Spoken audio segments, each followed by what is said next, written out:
friends, welcome back to another exciting episode of Data Structures and Algorithms. I'm your host, Dr. J, and today we will be talking about stacks and also a little bit of discussion about recursion as well. So, stacks. This is our next abstract data type that we're going to be discussing. And so what do stacks do and what are they, and how do we interact with them? That question comes up. The stacks that we're familiar with might be a stack of books or a stack of bowls, stack of gifts, and the idea with a stack to contain a collection of data, because it's a data structure, and that's what data structures do. We've seen bags, and even the simplest data structures are the array. So the ADT stack says that when we implement it and we get a data structure, we're going to be able to have a collection of elements. However, the order of the elements is different than what we might expect from a bag, which doesn't really care about order. The stack definitely cares about order. So where the bag, ADT bag, or the multi-set is extremely open to what you can put in it and where it goes, you can organize the data however you want. They don't really care. You can have duplicates. It doesn't really care. You can put them anywhere, and you can grab an arbitrary item, and really the implementation is very, very free. Whereas that's the case for the bag, the stack is actually quite restrictive. The stack is essentially the most restrictive data structure available. And that's because there's only one point of access. You can't just reach in it and grab whatever element you want. You have to only interact with elements on the top of the stack. So although humans are very good at, we'll just grab that book and pull it out, or that book and pull it out, or grab the bottom gift or something like that, that's not how it works in the land of data structures and abstract data type.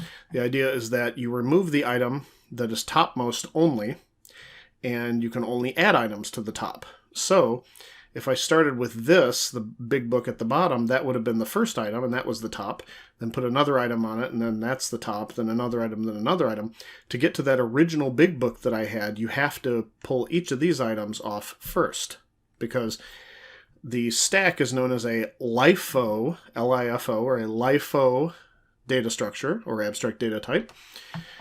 Last in, first out. So the last item in or onto the stack is the first item out. Specifications. So they kind of give you an idea of, well, what would the pseudocode look like?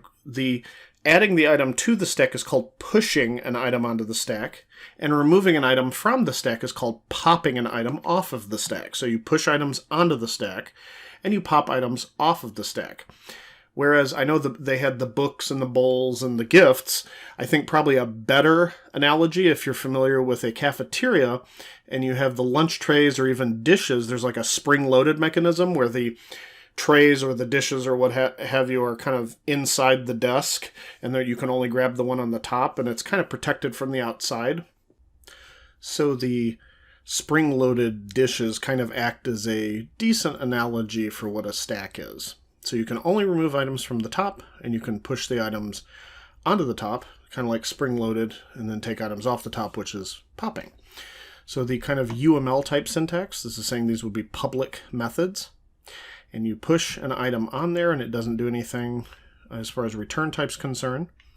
Pop an item off, and it returns whatever that item type is. The T is the placeholder for the type, and the way we're going to implement them or have the implementations written once we get there is they will be generics. So that means they can handle any reference type, just like an array list that's built into Java. Okay. Peek means you look at the item at the top but don't take it off. So it's kind of like pop, but it's non-destructive in that manner. Is empty just returns a Boolean telling you if the stack is empty. If it has no elements in it, it's empty. Clear makes it empty. So sometimes you might see an implementation where the method's called make empty. So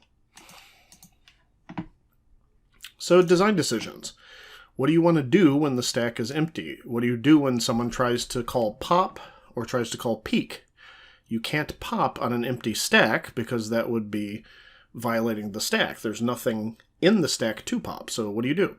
Assume the ADT is not empty. That may or may not be good. Return null, but maybe that's a possible value you can put on your stack. Who knows? And then throw an exception, and then you have to decide which type. So the last one seems to be probably the best choice in most cases. You would throw an exception. So empty stack exception or something like that. So natural thing that we do once we have some ideas about what everything's supposed to do is take it from the UML type syntax and the description and then start writing actual code with it. This isn't implemented yet, but it is the perfect transition into what an ADT does when it's converted into Java. It becomes an interface. So the interface, stack interface of type T, so a stack interface that holds whatever T is, public void push, and remember these are all abstract methods automatically. In fact, in an interface you don't have to make them public. You just put void, automatically public. Pop removes the item from the top of the stack, and then they've decided it'll throw an empty stack exception if the stack is empty. Peek, same thing, empty stack exception if you try to peek on an empty stack, otherwise it returns the object at the top of the stack. Is empty determines whether the stack is empty, and clear will remove all the items from the stack. Continuing, so if we have a stack of strings, this is one way to visualize it. And remember, this could be implemented in multiple ways. We're not really focused on implementation yet. We're focused on what does a stack do. So the ADT aspect of it is what does it do, not how is it doing it. So Jim is added onto the stack, and then Jess is added onto the stack. Jess becomes the new top of the stack, and Jim is no longer accessible directly yet. You would have to pop Jess off. Jill is then added onto the stack, then Jane, then Joe, and then you'll notice that then we pop, and pop would retrieve Joe right here. We'll do that. Pop retrieves Joe, and then Jane becomes the top again, and then Jane is popped off of the stack, and then Jill becomes the new top again. The security note, use preconditions and postconditions. Now, what are those? Precondition means what should hold and what are the assumptions before you call a method, and postconditions are what should hold and what are the assumptions after you call a method.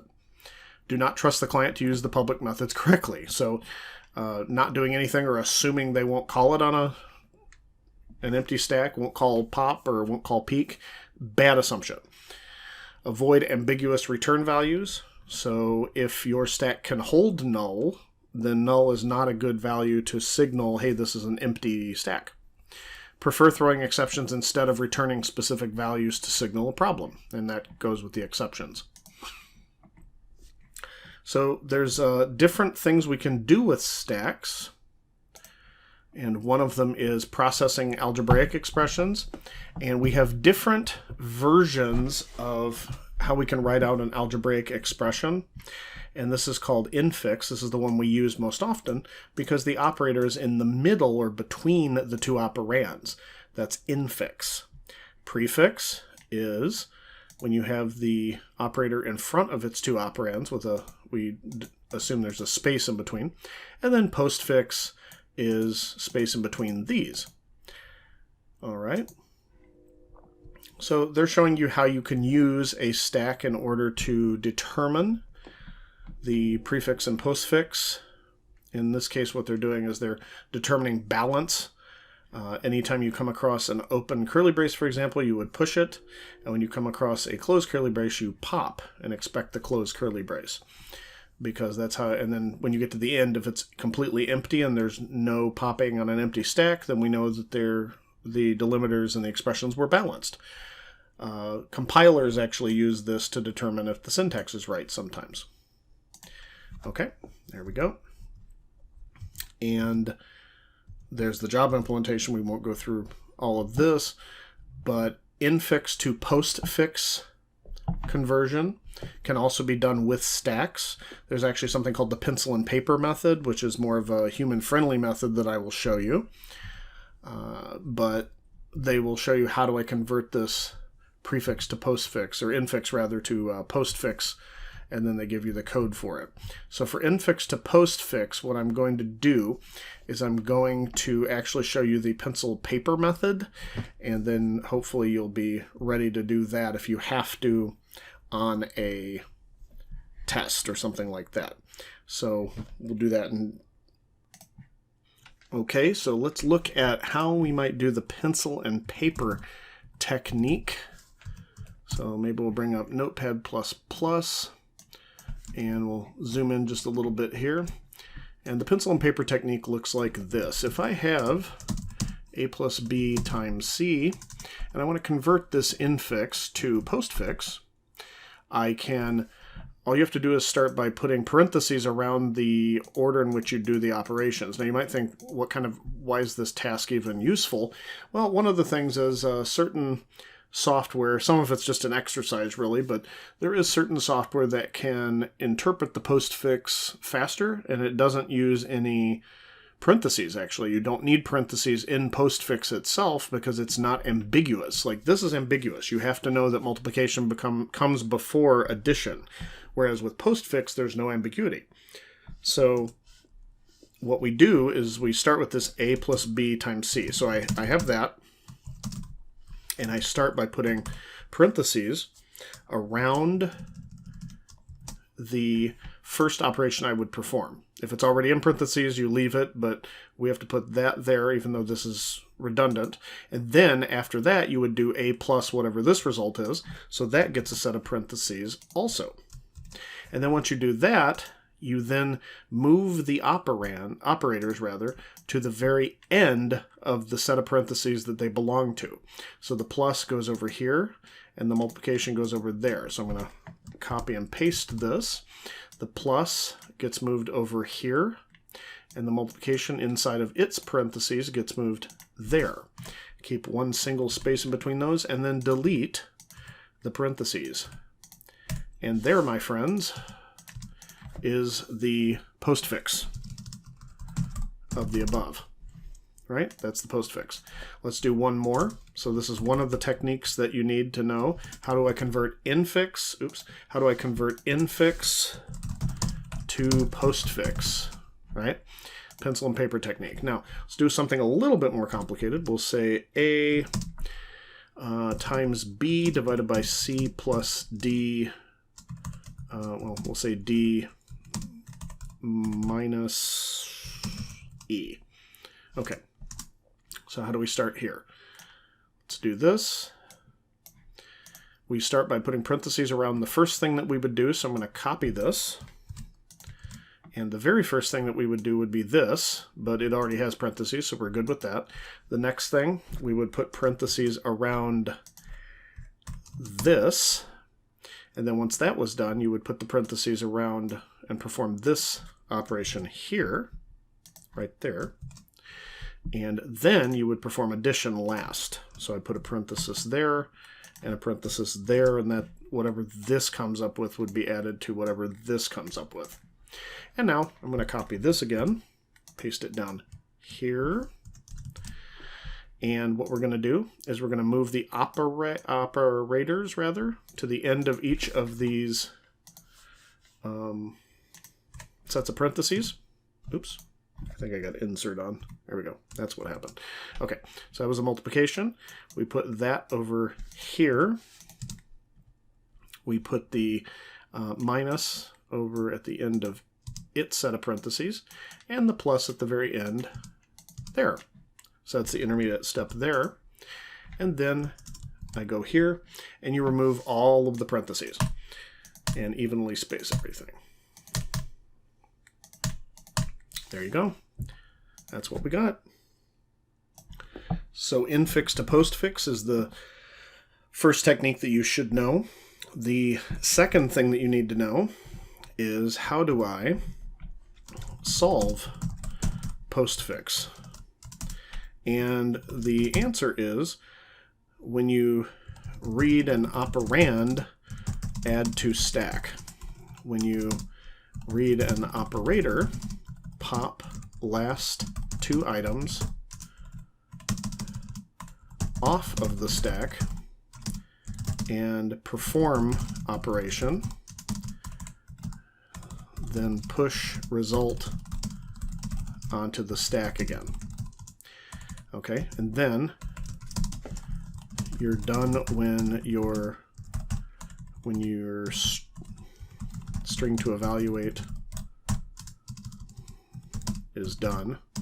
So you should have one element on the stack remaining. And that's your solution. Oh, oops, keep hitting save accidentally. So let's do an example. So let's see here. Well, we'll start with maybe one of these. Okay, we'll get the postfix. And let's say it's 4 plus 2 times 3. Okay, and then I'm going to make it 4. Oops, 4 is A, 2 is B, 3 is C. So our solution we know from infix should be 10. So let's see if our postfix stuff works. So the first step here is, I could be using my drawing pad, I suppose, right now, but this is probably a little cleaner. So the first step is we add stuff to the stack as we read the string. So the first thing we read is a 4, so that becomes part of the stack. So I'm actually going to write the stack like this, and the top will be to the right. Okay, so that's the first element on the stack. Okay, it's not going to go vertical, it's going to go horizontal, but you get the point. This is the top, and then we encounter a 2, so we push that onto the stack. Encounter a 3, because it's an operand. All these are operands, you keep adding them to the stack.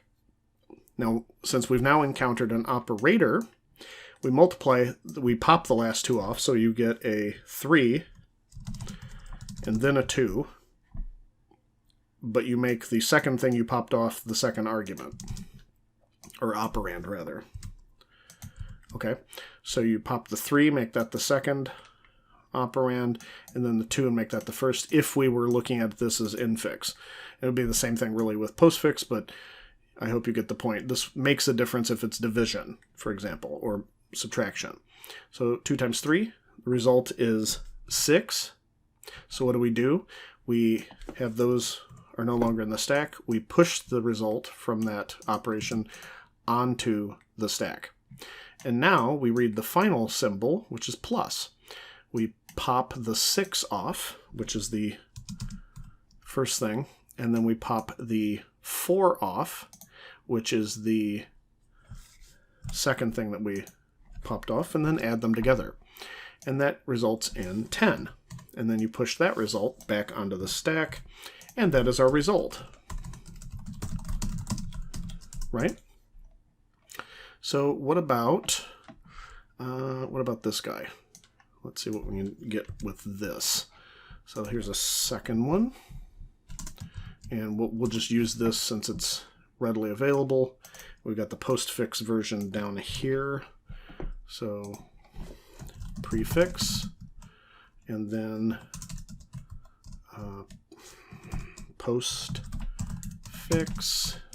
is that. And let's make it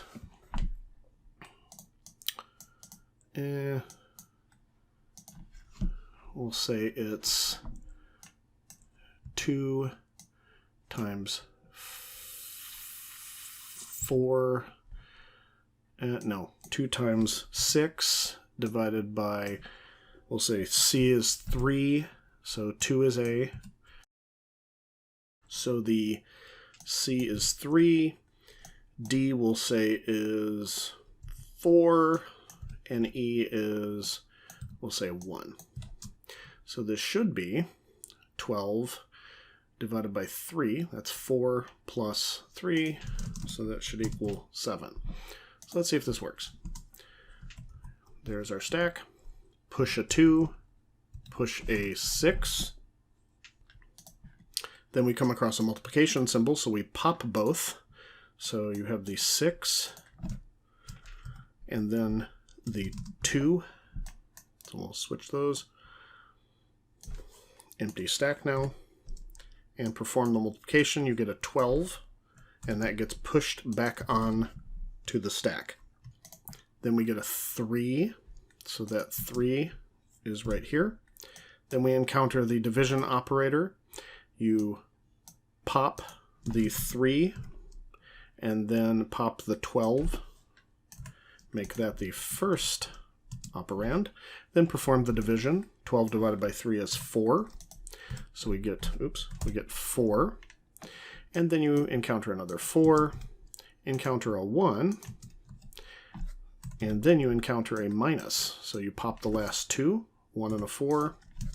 So it's 1 and a 4. 4 minus 1 is 3. Push the result. That's 4 and 3. And then finally you have plus. So you pop the 3, pop the 4, and then you perform the addition. So then you get 7. Then you push that back into the stack. That is the correct solution, and we know it's right. So that's what you, did it again. You should be able to convert from infix to postfix if you're asked to do that. And you should also be able to, given a postfix or one that you calculated or created, be able to use the stack technique to determine the solution. Pretty cool. All right. The next thing, we'll skip over some of this. They use the stack technique to do the evaluation, but we use the pencil and paper technique to do the conversion, whereas they use a stack also. So stacks are pretty useful. All right, we can skip over most of this. The program stack, programs use a stack also. This is something you should be very aware of. When you run a program, the first method brought into memory is pushed onto the program call stack, function call stack, or method call stack. And it has a program counter to know exactly what instruction number was there. And then when main calls method A is pushed onto the stack, and then the top of the stack is the active method that's running. A calls B, so B gets pushed onto the stack. And then we take the method B, when it completes, it gets popped off. Then method A gets popped off with its result. Then main remembers where it was. It gets popped off, and then the program is terminated. Pretty cool. The Java class library has a stack as well in java.util, and it has push, pop, and peek, so similar, but their push actually returns an item of type T. They have something called empty instead of is empty, so I mean that's very similar to the one we're creating. And that's the end of chapter 5. Sorry about that. Okay, and stack implementation. So this is the next thing up. Is now we know what stacks do, how do we implement them? So each of the operations involves the top of the stack, push, pop, and peek. So if we use a linked chain, or what they're calling a linked list, that would be the easiest to use the head of that list because that's the direct access. You can make that the top of the stack. In an array, it would make more sense to make it the end because then you wouldn't have to shift anything over. So head of the list or front of the list, end of an array, if you chose an array implementation.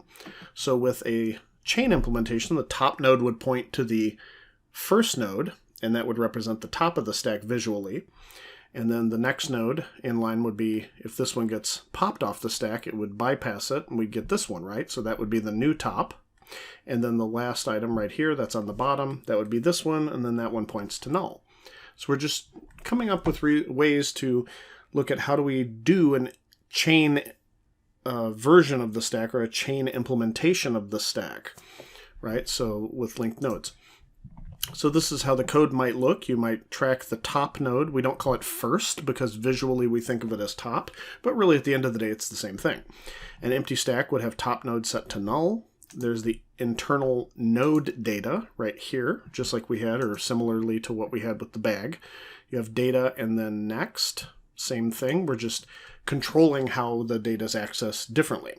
So a new node, when we want to push an item onto the stack, the new node has to point to the current top, and then that top has to be readjusted to point to this new node to make it the new top, like this. Pretty cool.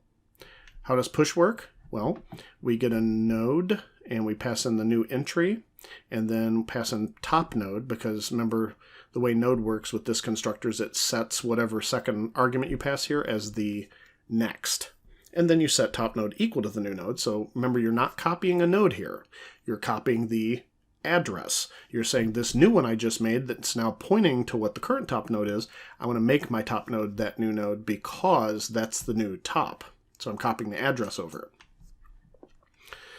All right, and this is how a pop would work. So it deletes the top element and then goes to the next one by bypassing right there. Pop looks like this. So basically it uses a peek to grab the top, and that would still throw an empty stack exception if it's empty, right? And then the top should not be null by this point because peek should take care of it. And then you just have to bypass. You just say top node equals top nodes next, and that bypasses it. And since Java has garbage collection, we don't have to worry about what happened to that in between node because it'll get garbage collected. And then you, of course, return the top, which is the address of the top node. Remember, or the top data, really. So this is the data. Notice not the node itself. Okay, that's an important distinction. So it returns the data, which is type T. Is empty is easy implementation? Is the top node null? That's all you need to know. Clear. The way they chose to do it here is they just set top node equal to null, and what that would do is it'll cause kind of a cascade because the top node or the first node in the list would not have anything pointing to it, so it gets garbage collected, and that removes the link to the next one, so it gets garbage collected, and then the next, then the next, then the next, until the whole list is gone. So that's a link-based implementation.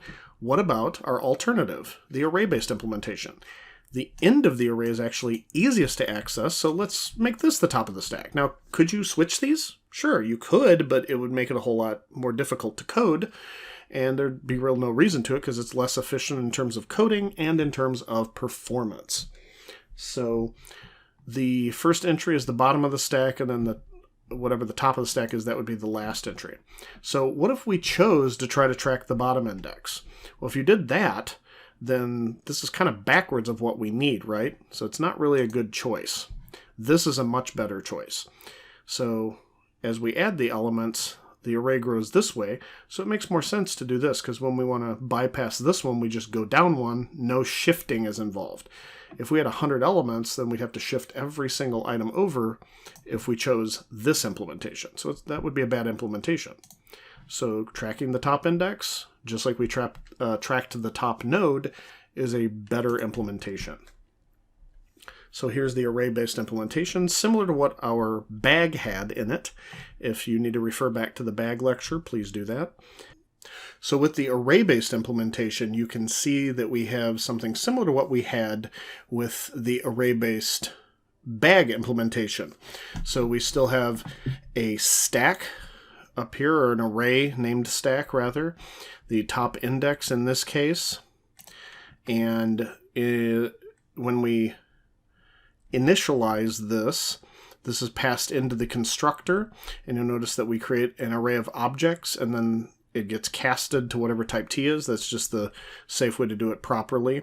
Set top index to -1 because that's an invalid index. That's a good indicator that it's empty. And when you push, as long as the capacity is available, we use the stack array at top index +1 equals new entry, and then they increment top index.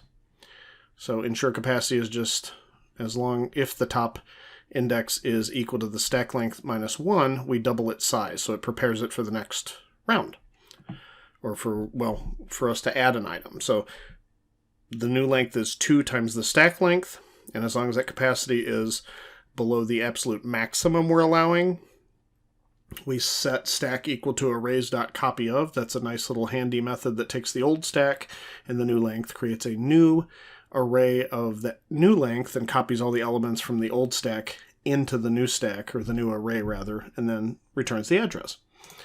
So peek, not much different here. This is just returning the stack at the top index. If it's empty, it's an empty stack exception.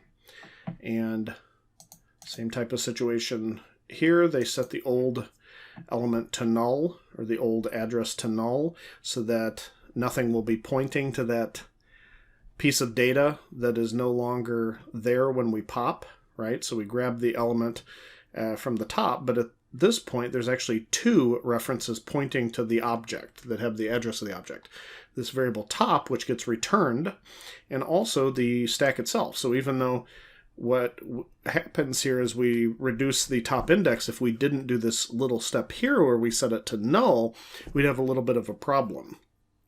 Because we'd have an internal private piece of data, our stack, which is the array, holding or pointing to the object that is no longer supposed to be in our stack. So we set the address to null to indicate, hey, we're not pointing to it anymore at all. They reduce the top index and then return top. Pretty cool. So what's a vector? Well, a vector is an object that behaves like a high-level array. Index begins with 0, methods to access or set entries, and then the size grows as needed. So we could also call it a dynamic array. So they're just kind of giving you an idea of what would you do if you could use a vector-based implementation instead of a regular array and instead of a linked chain. So in this case, we wouldn't have to worry so much about the maximum, but we would use the vector, we would adapt it, using, we would call it the adapter design pattern. We would have constructors.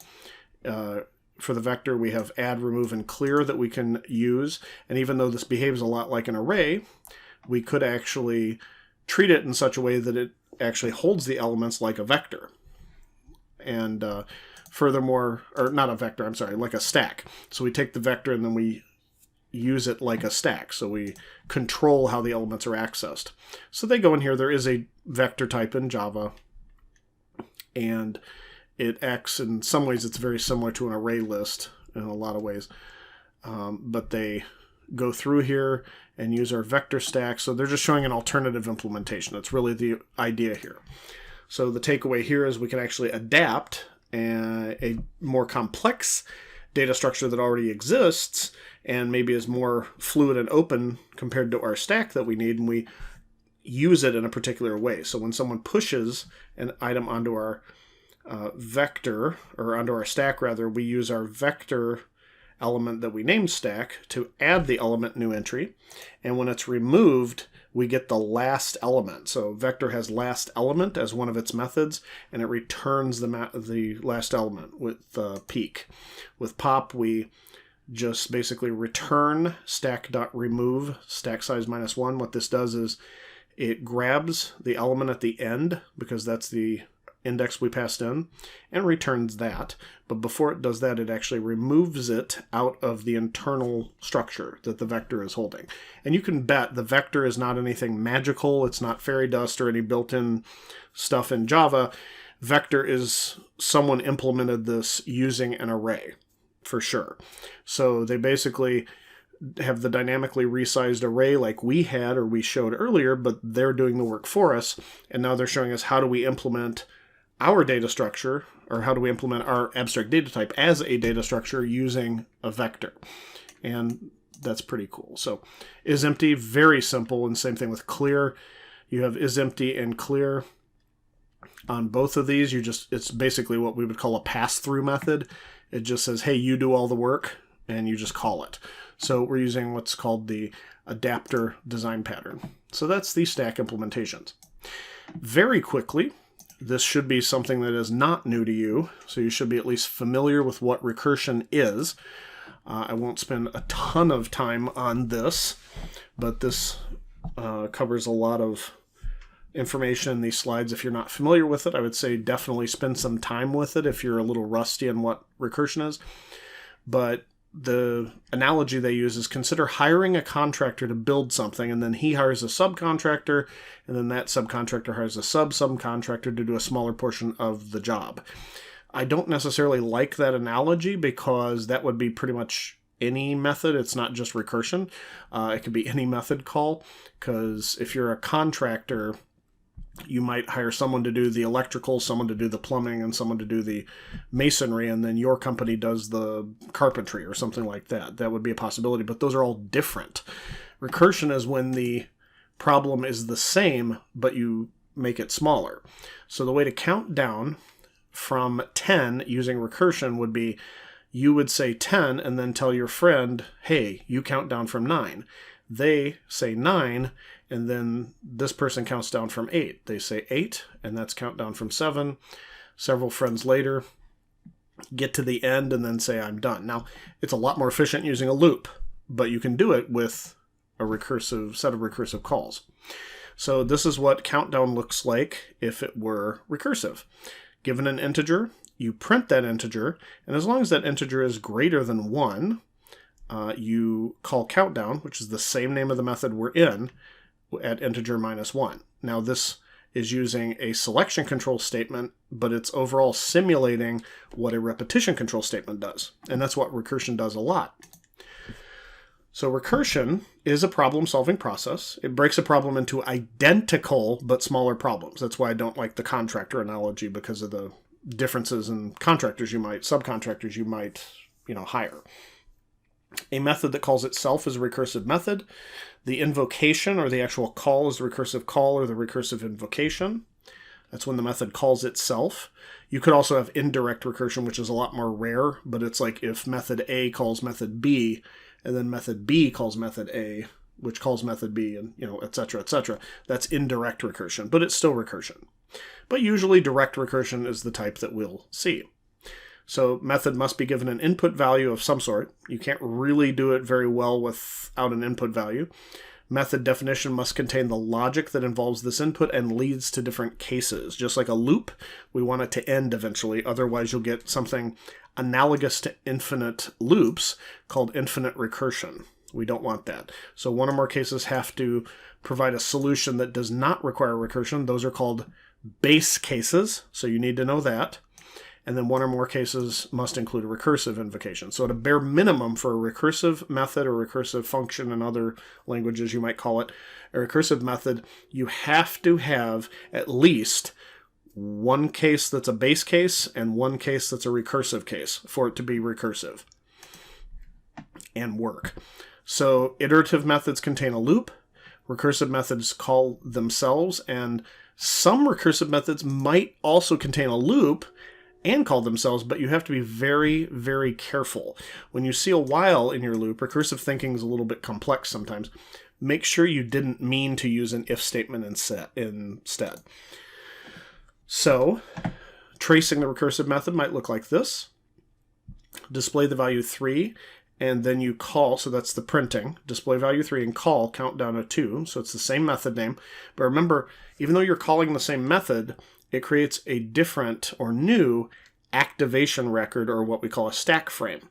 Earlier when we saw the stack, which is why they go to recursion now, when you saw a stack, we saw the program stack, and you had main call, and then main called method A called method B, and then you saw the stack growing like that. Well, each of those is called an activation record, or a stack frame, and those contain the information of where you left off in a particular method, what your values of your local variables are, etc. So remember, every time you call a method, it's kind of like creating an instance of a class in some ways, how you have the object that's the instance of the class. Well, the stack frame represents kind of an instance, if you will, of the method. It's it's the same method, but it's not the same instance of running instructions, because this one knows that its argument, which basically boils down to a local variable at this point, it knows it has to display its argument, which holds a 3, and this version of it, or this call, knows it has to display a 2, and this one knows it has to display a 1, but it will not count any further because of the implicit base case that, hey, I don't go any further if the call is less, or 1 or less. And here's the recursive method. This is the stack frame, or the call stack. And you have main calling countdown, countdown 3 calls countdown 2 calls countdown 1, and then it'll start popping the activation records off the stack, and eventually you will get back to main, and then the program will terminate.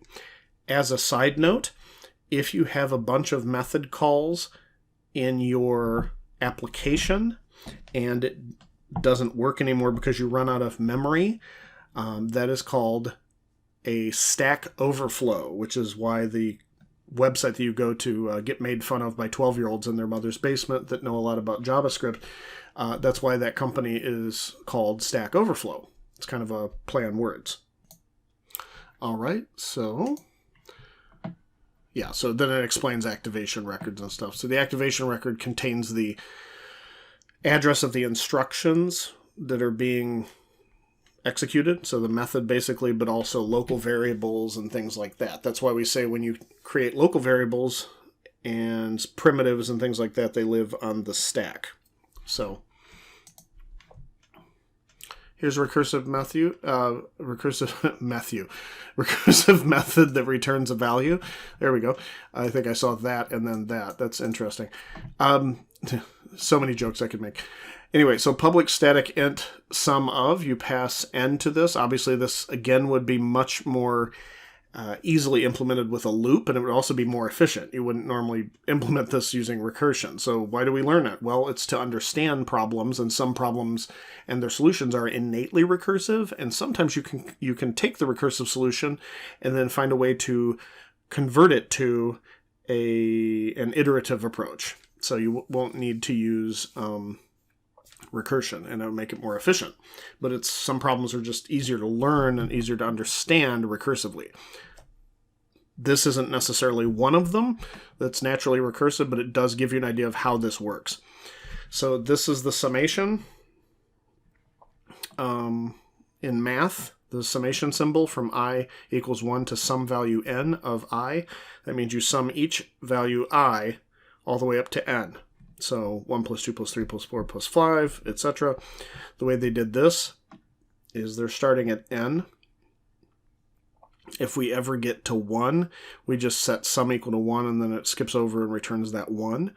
But if it's not 1, let's say we're summing 5, so 5 plus 4 plus 3 plus 2 plus 1, 5 will skip this one, go to the else, and it'll set sum equal to sum of 4 plus 5, or the sum of 4, then plus 5. So this has to wait on sum of 4 to return its value. Sum of 4 call occurs. The activation record for sum of 4 is in memory now. And then it goes down here and says sum of 3, then sum of 2, sum of 1, and then when it gets to sum of 1, then here's really the base case, right? Because sum of 1, sum equals 1, it returns the 1, and then that goes back up. The call that was waiting on it was sum of 2 minus 1 plus 2, so it's 1 plus 2, that's 3, and then the 3 gets added to the 3, etc., etc. All right. Then they're just tracing the method to show you how it works better. Recursively processing an array, not too difficult here. They're just showing you how would you print from the first element to the last, and then they also, how would you print from the middle out? How would you print a chain? So displaying a chain. Now this is the really interesting one right here.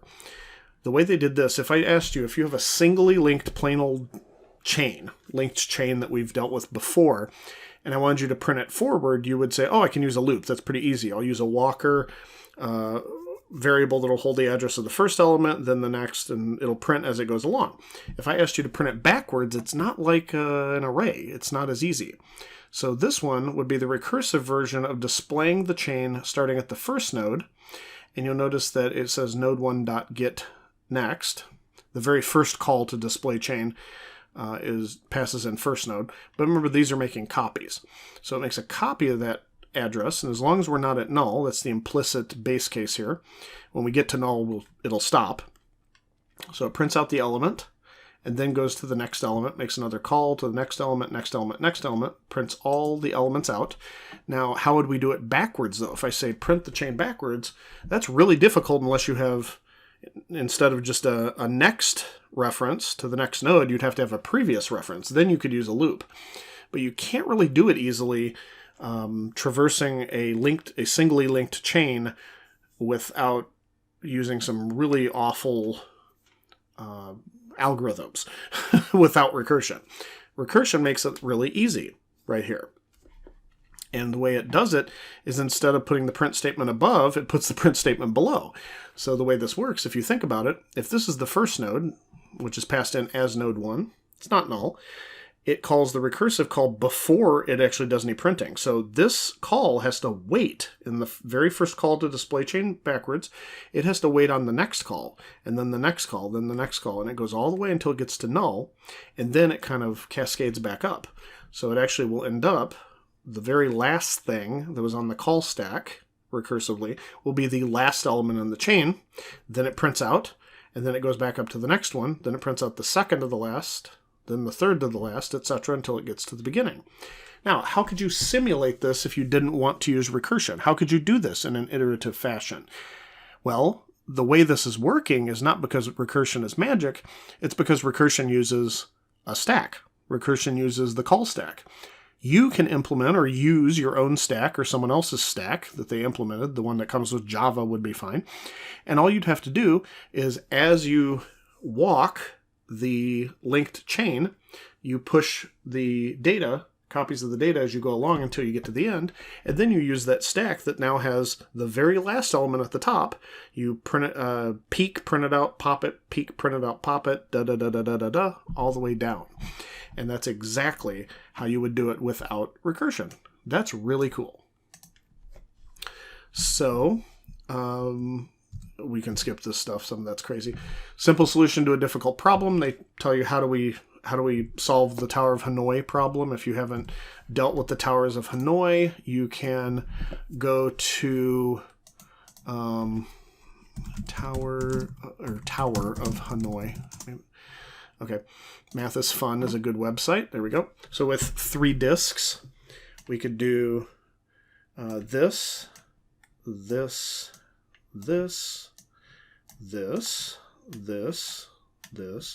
Oh, I screwed up. I need to restart. Sorry. Dot,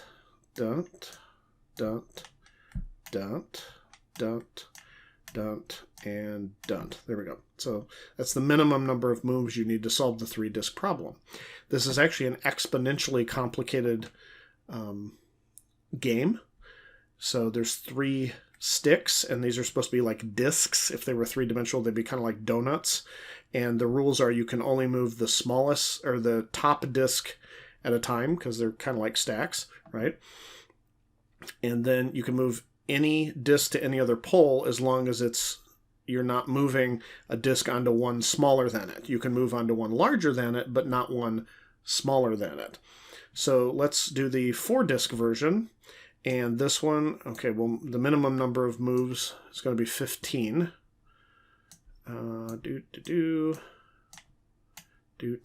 Because I can't move the bigger one on top of the smaller one, but I can move the smaller one on the bigger one. Okay. And then we move that there, that there, that there, that there, that there, that there, and that there. And there we go. Solved in the minimum number of moves. So it's always 2 to the power of the number of disks minus 1, and that gives you the minimum number of moves. So this one, I think it only goes up to 8, and this one would be a minimum number of 255 moves. The next one would be 511 with just 1 more disk. So it doubles the number of moves to solve the puzzle. So that's pretty intense. The story that came with the Tower of Hanoi when it first came out was that there was a temple in Vietnam, and that the monks had 64 golden discs, and there were 3 poles, and they had to move the discs. And if they could even move 1 per second, it would take several billion years for them to finish moving all the discs. So that may not seem like that many discs, really, in the grand scheme of things, but if you think every time you add 1 more disc, it doubles the number of moves. And then, we're already at 255, and it's double. It's over 1,000 moves once we get to 10 discs. Then you'll know that it's a pretty intense puzzle. So you get to 64 discs, doubling each time from there to 64. It's quite a bit. So they go through the different solutions using the algorithm, and then talk about poor solutions to simple problems. The Fibonacci sequence in math is actually defined recursively. It's very easily defined recursively. What you do is you return 1 if it's less than or equal to 1. Otherwise, you return Fibonacci of n minus 1 plus Fibonacci of n minus 2. So you've probably seen the numbers across different math classes and things like that. Some of them decorate their rooms with the Fibonacci sequence. But it's really, really bad if you're using the direct approach to implement the algorithm just like that, because you'll notice there's a lot of replication. See how f of 6 has the 6 minus 1 plus the 6 minus 2? In order for it to calculate that one, it has to have the f of 3 plus f of 2. And you'll notice that this f of 4 here, this whole subtree, is duplicated down here. So every time you add one more level, you're doing a ton more of recalculation. So there's clearly massive redundancy here with the copy of the entire Fibonacci tree over here. Here, 4 all the way down here. These are exact copies. If we go up one more level, then we've got more copies of it. So 1, 2, and then another one over here. So it keeps growing and growing and growing, and it's quite large. So the way it's being calculated, if we use iteration, it's much more efficient, even though the problem is not recursive naturally in its definition. If we use iteration, we can actually start at the bottom going to the top. So we start at the bottom, now we're here. Yeah, so we've got f of 0 is 1, f of 1 is 1, and then each one calculates based on the last two that you've just calculated. So you basically keep track of them in some sort of data structure. It's a lot more efficient that way. That's called dynamic programming, as opposed to the more of a divide and conquer type fashion. And we can skip over tail recursion, but stuff that's tail recursive is can be converted to iterative processes in a straightforward way a lot of times. So if you find this, you can say, hey, the recursion is at the tail. It's the last thing that's called here. This thing would be fairly easy to convert to an iterative approach. Indirect recursion, already mentioned it. A calls B, B calls C, C calls A. Anything that's not a direct recursion is an indirect recursion, if it's recursive. Okay, and you could use a stack instead of recursion, just like I mentioned, since recursion basically depends on the call stack anyway, then this would do approximately the same thing. All right, so that's it. That's all about stacks and the recursion, and that's what I've got for you this time around. So read up on your book material and any supplements I upload, including slides, and you should be good to go. Thanks.